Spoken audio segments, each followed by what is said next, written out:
क्या है?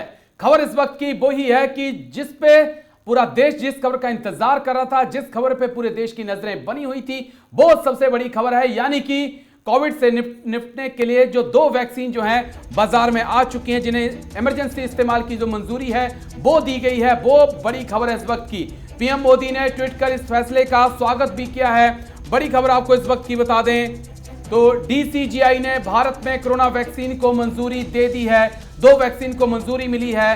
भारत बायोटेक की वैक्सीन और सीरम इंस्टीट्यूट की कोविशील्ड को जो है मंजूरी मिली है। तो आपको बता दें कि 2 ये बड़ी खबर आपको बता रहे हैं कि 2 वैक्सीन को मंजूरी मिल गई है।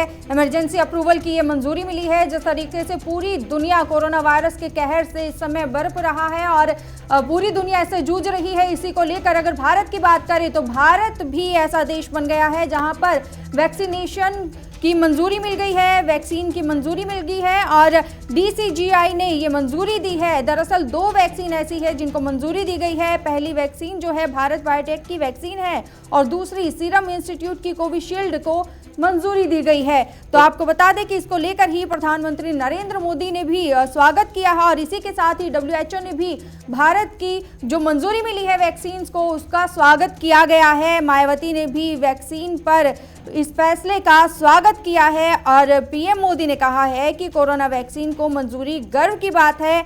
वैज्ञानिकों ने आत्मनिर्भर भारत का जज्बा दिखाया है।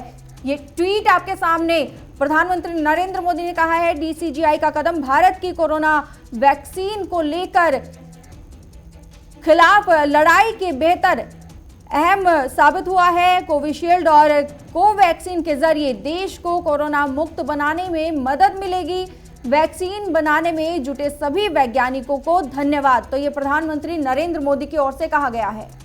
तो पीएम मोदी ने भी बधाई दी है डीसीजीआई को और कहा है कि जो वैक्सीन को मंजूरी आज दी गई है, कोविशील्ड की बात हो या कोवैक्सीन की बात हो, दोनों इमरजेंसी अप्रूवल जो है दोनों को दिया गया है। उससे पीएम मोदी ने उस फैसले का स्वागत किया है।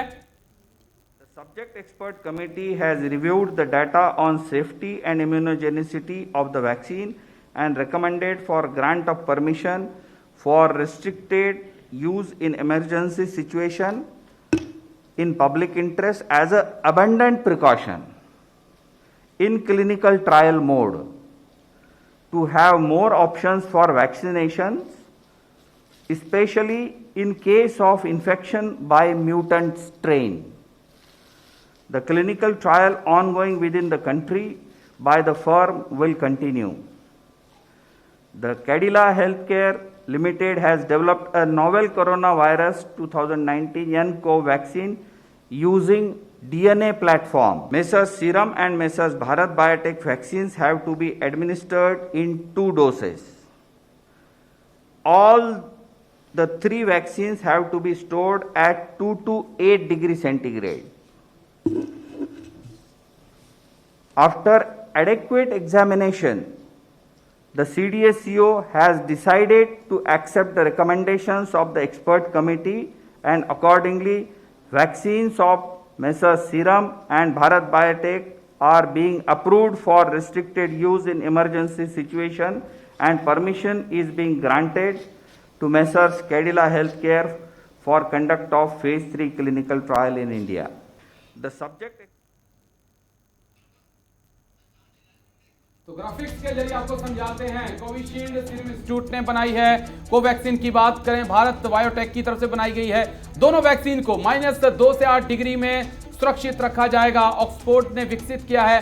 वह स्वदेशी वैक्सीन जो है वो कोवैक्सीन है। कोविशील्ड की बात करें तो इसे ऑक्सफोर्ड की तरफ से बनाया गया है। वहीं कोविशील्ड सीरम इंस्टीट्यूट की ओर से बनाई गई है। 2 से 8 डिग्री तापमान में सुरक्षित है। ऑक्सफोर्ड ने इसको विकसित किया है और कोवैक्सीन की बात करें तो भारत बायोटेक की ओर से ये बनाई गई है। 2 से 8 डिग्री तापमान में सुरक्षित इसको रखा जा सकता है और ये स्वदेशी वैक्सीन है। तो ये दोनों वैक्सीन के बारे में हम आपको बता रहे हैं जिनको आज मंजूरी मिली है। दोनों वैक्सीनों की अहम खासियत है जो आपको बता दें कि भारत में दोनों वैक्सीन को इमरजेंसी इस्तेमाल के लिए ये मंजूरी दी गई है।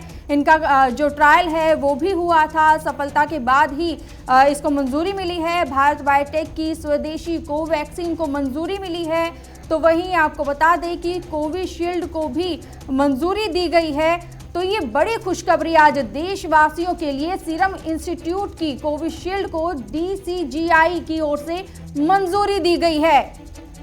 तो सीरम इंस्टीट्यूट की कोविशील्ड को direct drug controller general of India की तरफ से मंजूरी मिल चुकी है। दोनों वैक्सीन को इमरजेंसी इस्तेमाल की इजाजत अब मिल चुकी है। आपको बताएं 11 बजे प्रेस कॉन्फ्रेंस हुई थी, DCGI ने उसके बाद दोनों वैक्सीन को मंजूरी दी थी।